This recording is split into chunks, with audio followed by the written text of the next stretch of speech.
नमस्कार, स्पोर्ट्स की इस खास पेशकश में स्वागत है आपका। आज हम बात करने वाले हैं हिंदुस्तान के उन 15 बाहुबलियों की जिनके ऊपर वर्ल्ड कप जीतने का दारोमदार है, क्योंकि कोहली की कप्तानी में विश्व विजय के लिए हिंदुस्तान की सेना तैयार हो चुकी है और वर्ल्ड कप के लिए जो टीम चुनी गई है उसमें 7 खिलाड़ी ऐसे हैं जो पहली बार वर्ल्ड कप खेलेंगे। वर्ल्ड कप के लिए जो टीम चुनी गई है उस पर हम अपने एक्सपर्ट से भी बात करेंगे। चलिए, टीम जो वर्ल्ड कप के लिए चुनी गई है इसी पर बात करेंगे। हमारे साथ क्रिकेट एक्सपर्ट के तौर पर मनिंदर सर जुड़े हुए हैं हमारे साथ और अमित भंडारी जी जुड़े हुए हैं। मनी सर, क्या ये टीम आपको लगता है वर्ल्ड कप दिला पाएगी? सही मायने में जो टीम सिलेक्शन हुआ है आपके नजरिए से कैसा है?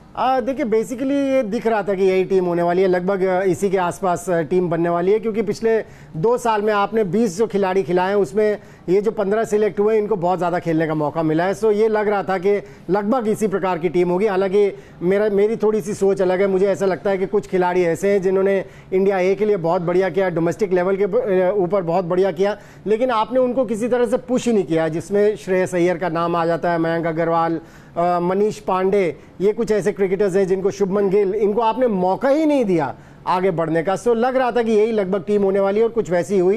एक जो मुझे ऐसा लग रहा था ऋषभ पंत होने चाहिए थे टीम में, उन्होंने अपना केस खुद ही खराब कर लिया। जिस तरह का उनका एटीट्यूड रहा, जिस तरह से उन्होंने विकेट कीपिंग की जब ऑस्ट्रेलिया के खिलाफ वनडे खेलने का मौका मिला, और फिर जैसे वो आउट होते चले गए, अगर एक ही तरीके से एक बैट्समैन आउट होता चला जाए लगातार जिस तरह से वो आईपीएल में हो रहे हैं, तो वो कहीं ना कहीं इरिटेट भी करता है सिलेक्टर्स को और कॉन्फिडेंस भी नहीं आता है। मुझे ऐसा लगता है कि विराट कोहली भी उनको पसंद करते थे, चाहते थे वो टीम में हो। मुझे भी ऐसा लगता था, क्योंकि मैंने भी अपनी वर्ल्ड कप की टीम में उन्हें डाला था, क्योंकि मैं उनको गेम चेंजर मानता हूँ।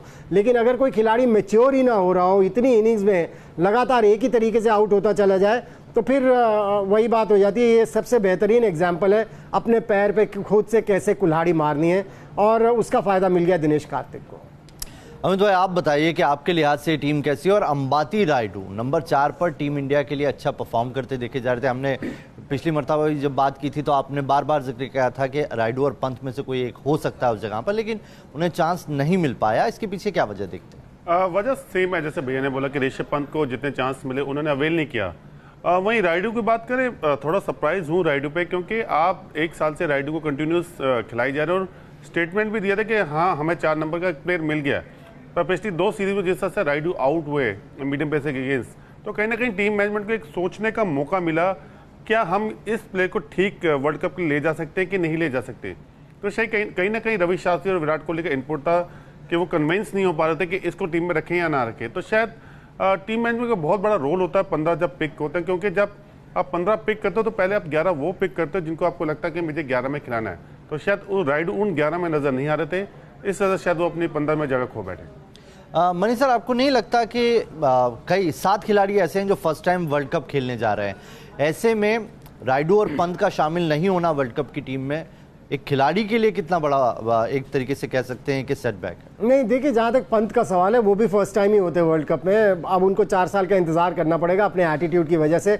जहां तक रायडू का सवाल है, उन्होंने मुझे तो कभी भी कॉन्फिडेंस नहीं दिया। उन्होंने हालांकि रन्स बनाए, लेकिन अगर आप उनका करियर का रिकॉर्ड उठा के देखें तो कमजोर टीम्स के अगेंस्ट जब उन्हें मौका मिला उन्होंने उसको पूरा भुनाया। लेकिन जब ऑस्ट्रेलिया के अगेंस्ट, न्यूजीलैंड में उन्होंने एक 90 रन की पारी खेली थी 5 वनडे इंटरनेशनल्स में से, लेकिन ऑस्ट्रेलिया के अगेंस्ट जिस तरह से वो फास्ट बॉलिंग के अगेंस्ट, जैसे अमित ने भी बताया, वो आउट हुए, वो चीज कॉन्फिडेंस नहीं देती। और फिर आप इंग्लैंड में जाने वाले हैं, वहां की कंडीशंस में थोड़ी सी मदद तो फास्ट बॉलर्स के लिए रहने वाली है, बॉल सीम अराउंड करेगी। सो वो रवि शास्त्री और विराट कोहली को कहीं कॉन्फिडेंस नहीं आया। और बिल्कुल सही कहा अमित ने कि ये कोच और कैप्टन का भी इनपुट रहता है सिलेक्टर्स को कि हमें इस खिलाड़ी के ऊपर भरोसा नहीं है, जिसकी वजह से उनकी वो भी बस को मिस कर गए। लेकिन ऋषभ पंत का मुझे लगता है कि जितना जल्दी वो मैच्योर हो जाएंगे उनके लिए बेहतर होगा, क्योंकि मैं मानता हूं कि वो ऐसे एंटरटेनर हैं, ऐसे गेम चेंजर हैं और इतने टैलेंटेड प्लेयर हैं कि उन्होंने ये मौका खो दिया। अब उन्हें 4 साल का इंतजार करना पड़ेगा। 4 साल में बहुत कुछ हो जाता है, लेकिन जल्दी से जल्दी अपने पांव अगर जमीन पर ले आते हैं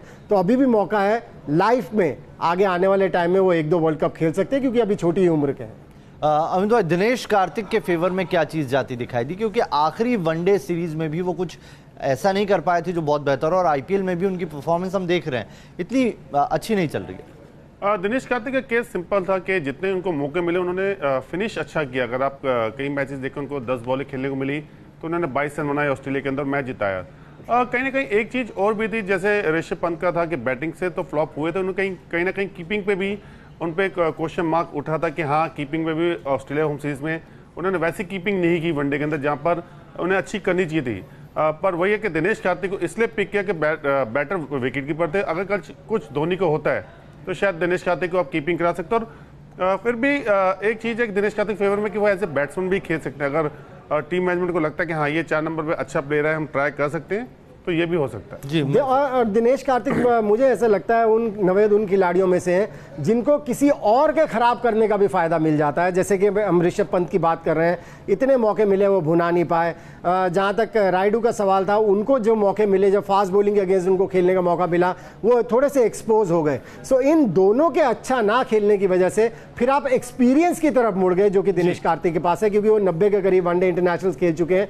और शायद सिलेक्टर्स ने सोचा और कोच और कैप्टन ने भी सोचा कि एक एक्सपीरियंस्ड खिलाड़ी को साथ ले जाते हैं, विकेट कीपिंग भी करते हैं, बैटिंग में भी अच्छा प्रदर्शन करते हैं। सो उनको अब कॉन्फिडेंस देना होगा, जब टीम में लाएं तो कॉन्फिडेंस देके रखना होगा अब दिनेश कार्तिक। चलिए, तो वर्ल्ड कप की टीम में दिनेश कार्तिक सरप्राइज पैकेज हैं। ऐसे में कार्तिक के चयन को लेकर क्या कहा है पूर्व क्रिकेटर अतुल वासन ने, वो भी सुन लेते हैं।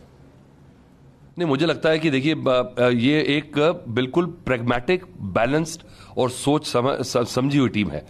विराट कोहली और रवि शास्त्री जो हैं वो उनके पास इतना अनुभव हो चुका है, एक साथ उन्हें पता है कि हर खिलाड़ी की कोर कॉम्पिटेंस क्या है, उनकी स्वॉट एनालिसिस उन्होंने ज़रूर किया होगा। और मुझे लगता है कि इसके अलावा भी अगर देखा जाए तो मुझे कोई इसमें कमी नज़र नहीं आती। आप कह सकते हैं कि दिनेश कार्तिक पंत को ले जाते, पर मुझे लगता है इन हाइंडसाइट अगर अंबाटी रायडू एक्सपीरियंस आप नहीं लेके जा रहे तो मिडिल ऑर्डर में एक एक्सपीरियंस बल्लेबाज दिनेश कार्तिक होना चाहिए। तो मनीष सर, इस वर्ल्ड कप में धोनी कौन से नंबर पर बल्लेबाजी करते दिखे जा सकते हैं? मुझे तो 2 साल हो गए कहते हुए कि धोनी को नंबर 4 पर खिलाना चाहिए। जो इंडिया की प्रॉब्लम है नंबर 4 पर किसको खिलाएं, वो प्रॉब्लम भी अभी तक सॉल्व हो चुकी होती। लेकिन धोनी का बड़ा इंपॉर्टेंट रोल रहने वाला है अगर इंडिया को ये वर्ल्ड कप जीतना है, क्योंकि बैटिंग में वो बड़ी बढ़िया लय में चल रहे हैं। इस पूरे साल से हम शुरू से उठा के देख लीजिए, ऑस्ट्रेलिया की सीरीज में उन्होंने रन्स बनाया, अभी IPL में भी खूब रन्स बना रहे हैं। विकेट कीपिंग में उनका कोई जवाब नहीं है, और हमने देखा है कि कप्तान को जब भी परेशानी होती है धोनी की तरफ मुड़ते हैं। अमित भाई, धोनी का रोल सबसे अहम नहीं रहने वाला, क्योंकि मिडिल ऑर्डर में वही हैं जो सबसे भरोसेमंद भी हैं और सबसे ज्यादा जिनके पास एक्सपीरियंस है। देखिए, एक्सपीरियंस तो है, पर सबसे बड़ा रोल क्या होगा ये डिपेंड करेगा कि आप कैसी शुरुआत देते हैं। अगर शुरुआत अच्छी होगी तो आप धोनी को 4 नंबर पर देंगे। अगर विकेटें जल्दी गिरेंगी फिर धोनी का वही 5 नंबर पे या 6 नंबर पे देखेंगे, क्योंकि धोनी का रोल वही होता है कि 50 ओवर तक खेलने और एंड तक स्कोर एक अच्छे टारगेट तक ले जाना। अगर डिपेंड करता है कि आपके टॉप 3 कैसे परफॉर्मेंस करते हैं तो धोनी का रोल इंपॉर्टेंट प्ले आएगा। अगर उनका रोल अच्छा नहीं हुआ तो मेरे को टीम थोड़ी स्ट्रगल नजर आएगी, क्योंकि मिडिल ऑर्डर अभी भी कंसर्न है 4 नंबर पे।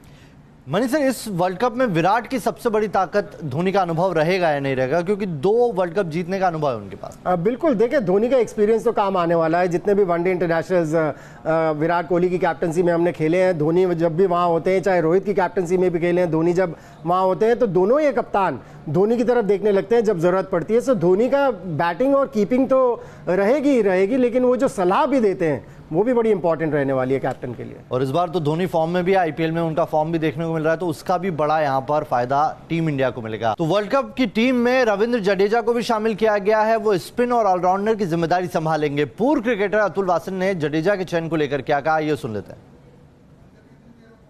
जडेजा का रोल बहुत बड़ा हो सकता है, क्योंकि एक ऐसा खिलाड़ी जो इतने सालों से खेल रहा है और मैच विनर है, और उसका एक्सपीरियंस और उसकी फील्डिंग, और वो अपने अगर ओवर डाल देता है 8-10 ओवर, और अगर ड्राई विकेट्स होती हैं, धूप पड़ती है, गर्मी पड़ती है इंग्लैंड में, तो एक ऑप्शन आपने रखा है। बहुत अच्छी बात की है सिलेक्टर्स ने कि जडेजा को टीम में रखा है। तो चलिए, हमारी इस खास पेशकश में अभी के लिए इतना ही। बने रहिए न्यूज नेशन के साथ, यहाँ खबरों का सिलसिला कभी नहीं थकता।